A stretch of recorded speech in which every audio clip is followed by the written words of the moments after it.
आज शादी हुई, 4 दिन बाद झगड़ा हो गया। तो प्रेम तो एक दिन में नहीं पैदा होता, प्रेम तो थोड़ा समय देना पड़ता है पत्नी को पति के लिए, पति को धीरे धीरे प्रेम होता है। क्यों? धीरे धीरे प्रेम होता है। जिस माँ का बेटा जन्म लेते ही भगवान के घर चला जाता है, वो माँ बेटे के लिए रोती है पर ज्यादा नहीं रोती। क्यों नहीं रोती?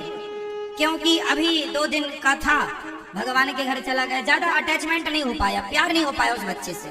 प्यार तो है माँ का, पर फिर भी जो बच्चा माँ के साथ रहे, माँ का दूध पिए, माँ को लाड़ करे, माँ को प्यार करे, माँ उससे प्यार करे, उस बच्चे से ज्यादा अटैच होती है माँ।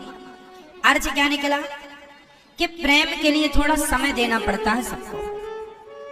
पत्नी को समय देना पड़ेगा, पति को समय देना पड़ेगा। समय देंगे तो प्रेम आएगा, समय देंगे, काम करेंगे तो पैसा आएगा। और जब प्रेम और साथ रहेंगे आप लोग तो एक दूसरे का विश्वास भी आप लोग जीतेंगे बाद में। लेकिन ये सब बाद की चीजें हैं। पहले तो चाहिए सहनशीलता कि आज शादी हुई और आज ही पति ने कुछ कह दिया, सह। बहू ससुराल गई, आज ही पहले पांव पड़ते ही ससुराल में सास ने ताना मार दिया, सह लो। बहू ने ताना मार दिया, सह लो।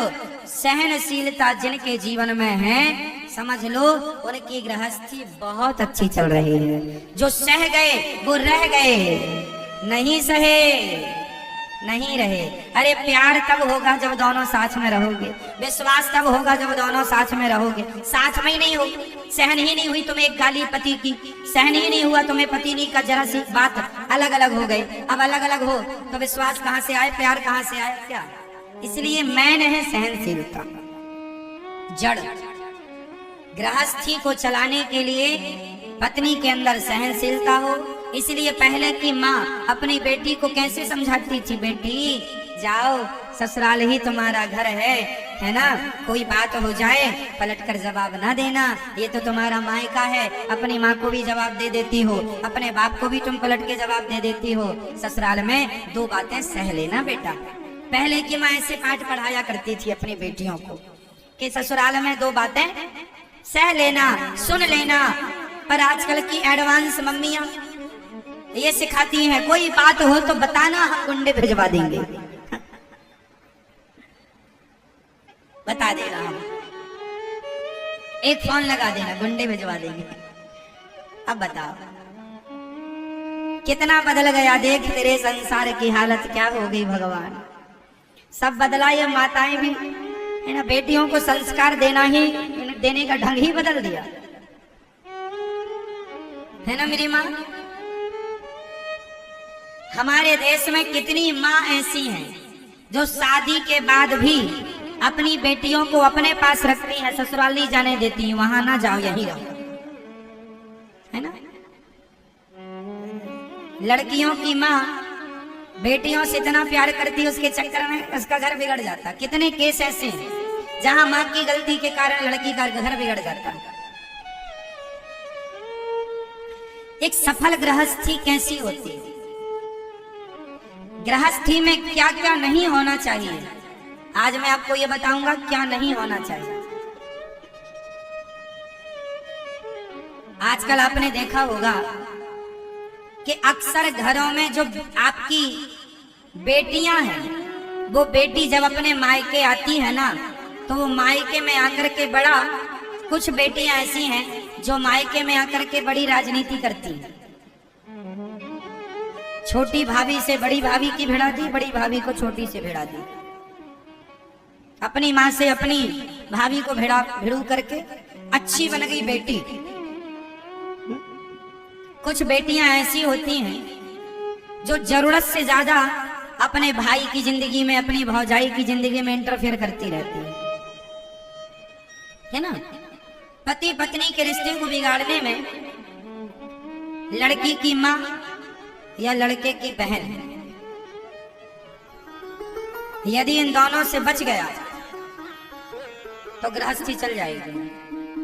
और दोनों में से किसी एक का इंटरफेयर ज्यादा हुआ, नहीं, बातचीत करना बुरा नहीं है, प्यार मोहब्बत रखना बुरा नहीं है, व्यवहार बनाए रखना, आदर सम्मान देते रहना बुरा नहीं है, जरूरत से ज्यादा का इंटरफेयर बुरा।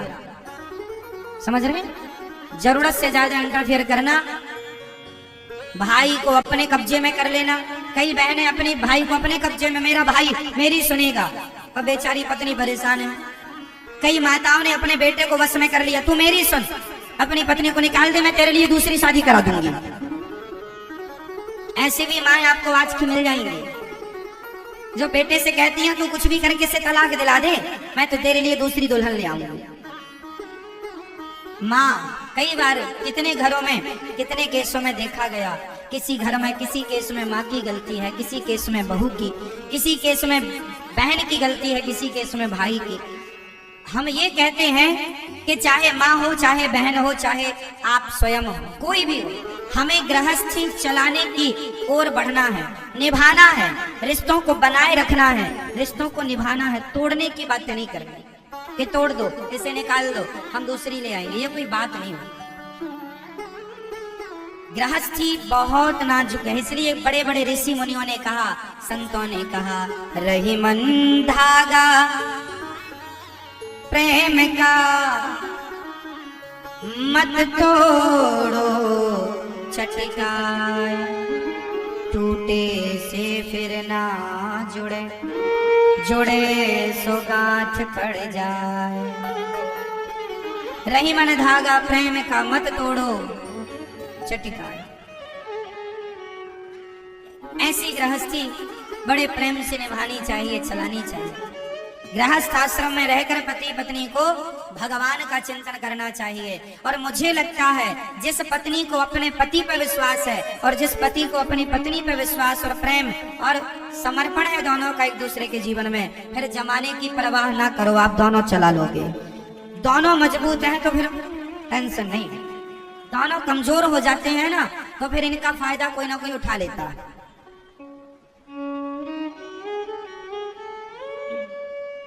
हमारे सनातन धर्म में नारी के लिए कहा गया है कि आप पत्नी हैं तो पति का सम्मान कीजिए, कितना सम्मान भगवान की तरह। और पति है तो नारी का इतना सम्मान कीजिए जितना सम्मान भगवान श्री राम माता सीता का करते थे। कि माता सीता के लिए रावण से लड़ गए बिना खंबे का। लोग कहते हैं प्रेम की निशानी ताजमहल है, अरे राम सेतु है प्रेम की निशानी, जो राम जी ने सीता माँ के लिए बिना खंबे का सेतु तैयार कर दिया। प्रेम है ना। इसलिए पति से ही आपकी मांग है, पति से आपकी चूड़ी है, पति से आपकी मेहंदी है, पति से आपकी बिछिया है, पति से आपका श्रृंगार है। पति है तो श्रृंगार भी अच्छा लगता है। पति के बिना कोई नारी श्रृंगार करने लग जाए तो उसका श्रृंगार शोभनीय नहीं होता। क्यों मेरी माँ? इसलिए श्रृंगार भी पति के रहते अच्छा लगता है। सजती भी पति प्रता नारी, इसलिए पति आपके मांग का सिंदूर है, उसकी इज्जत किया करो, उसका सम्मान किया करो। और पत्नी पति के लिए क्या होती है? आपके वंश को आगे बढ़ाने वाली, आपके वंश का रक्षक आपकी पत्नी होती है।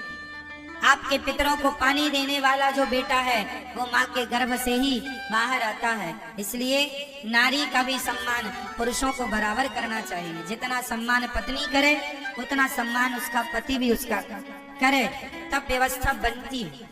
एक ही आदर करे और दूसरा लात मारे, ऐसे नहीं चलते रिश्ते। रिश्तों के लिए दोनों का समर्पण भाव होना आवश्यक है। पत्नी अपनी जिम्मेदारी समझे, पति अपनी जिम्मेदारी समझे और दोनों गृहस्थी चलाएं बढ़िया। समाज के लिए आप अच्छी संतान लेकर आए, अच्छे संस्कार लेकर आए कि आपके बच्चों से समाज को नई प्रेरणा मिले, नई शिक्षा मिले, है ना, नए अवसर मिले आगे बढ़ने के। तो ये गृहस्थी ऐसी है। आजकल तो लड़ते ही रहते हैं पति पत्नी। पति रास्ता भटक जाता है, किसी पराई नारी में पड़ गया, नारियां पराई पुरुष में पड़ जाती हैं। बचना चाहिए, पर पुरुष में पर नारी से मन हटाना चाहिए। कभी भी मन नहीं लगाना चाहिए पर नारी पर पुरुष में। स्वप्न में भी आपका मन ना जाए, अपने आप को इतना एकाग्र करके रखो, मन में इतना संयम बना करके रखो। सारी गलती माफ है, चरित्र की गलती माफ नहीं होती। आपने झगड़ा कर लिया, उल्टा सीधा कह दिया, सब माफ हो जाएगा। क्यों जी? चरित्र बिगड़ गया फिर माफ नहीं होगा। इसलिए भगवान से यही प्रार्थना करो कि आप बिल्कुल गंगा की तरह पवित्र रहें, चरित्र के मामले में आप पर कोई उंगली ना उठे। और ये आप दोनों की समझदारी से है, पत्नी भी जिम्मेदार बने, पति भी जिम्मेदार बने, और बच्चों को भी संस्कार दो चरित्र के। में बड़ी चिंताएं हैं, बहुत चिंताएं। जैसे आप गृहस्थ में हैं, बड़ी धन की आवश्यकता है, बच्चों को पढ़ाना है, उनके ब्याह बर करने हैं, उनके वास की व्यवस्था, उनके जैसे अपने पूर्वज अपने लिए संपत्ति छोड़ गए, कुछ उनके लिए संपत्ति भी छोड़ गई। अब ऐसी कोई व्यवस्था नहीं तो वो गृहस्थ जलता रहता है।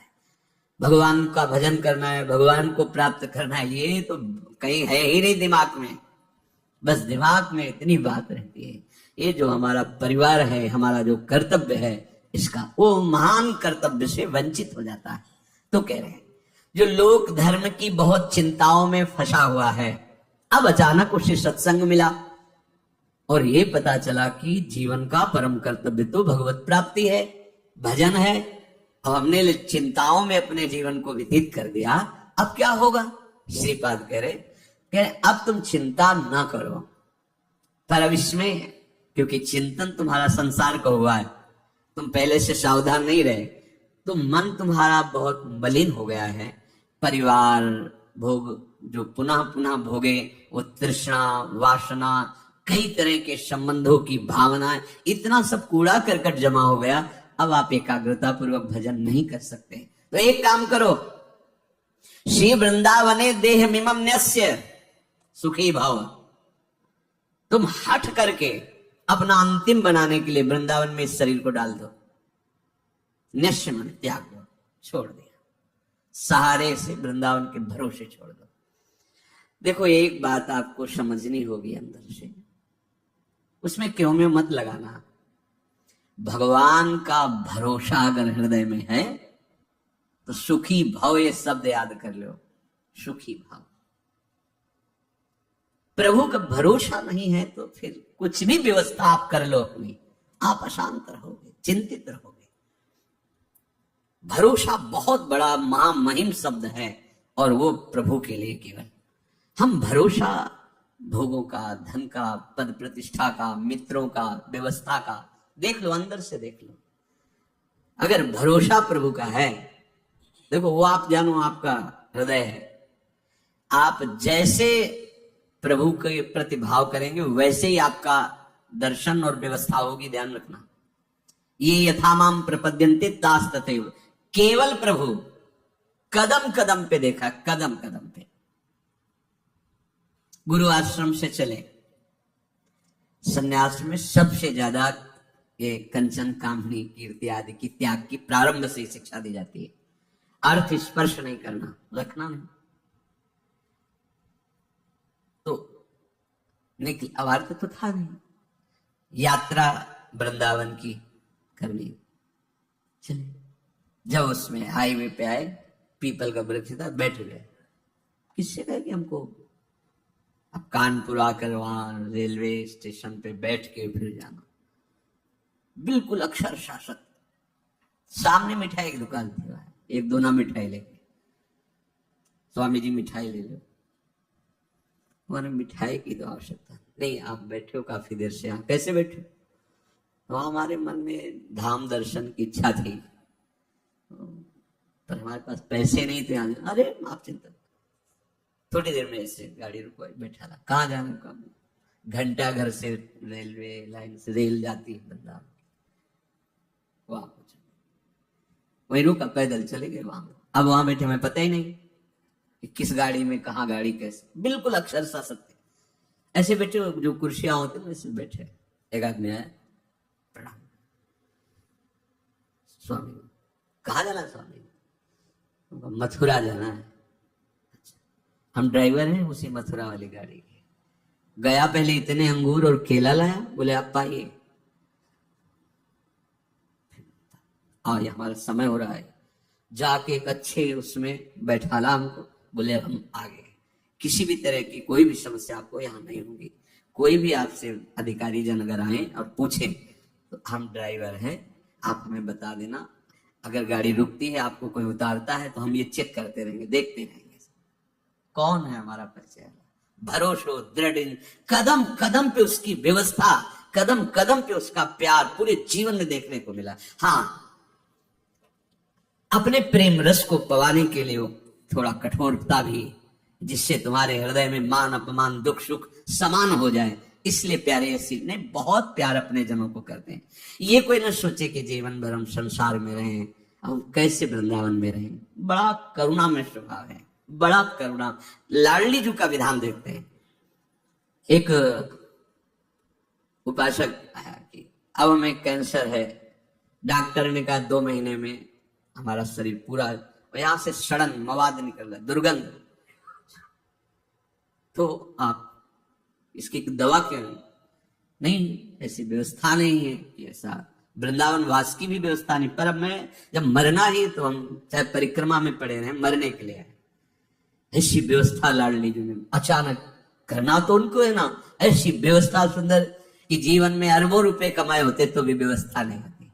भरोसा उसको दृढ़ लाडली का, किसी और का नहीं। देखा गया, अगर आप भरोसा प्रभु का किए हो तो अनंत ब्रह्मांडों का स्वामी भरोसा, वो कभी भरोसा। पर ध्यान रखना, ये अंदर की बात है। बाहर से आप भरोसे की बात करोगे और अंदर से अन्य आश्रय लोगे तो मेरे प्रभु चित्त की बात देखते हैं, वाणी की बात नहीं देखते। बाहर से आप भले थोड़ा अहंकार की वाणी निकल रही और चित्त में दैन्यता, तो कोई फर्क नहीं पड़ेगा। वाणी में बड़ी दैन्यता, चित्त में अहंकार है तो फर्क पड़ जाएगा, देख लेना। राहत ना प्रभु चित्त चूक किए की, करत सुरत 100 बार हिये की।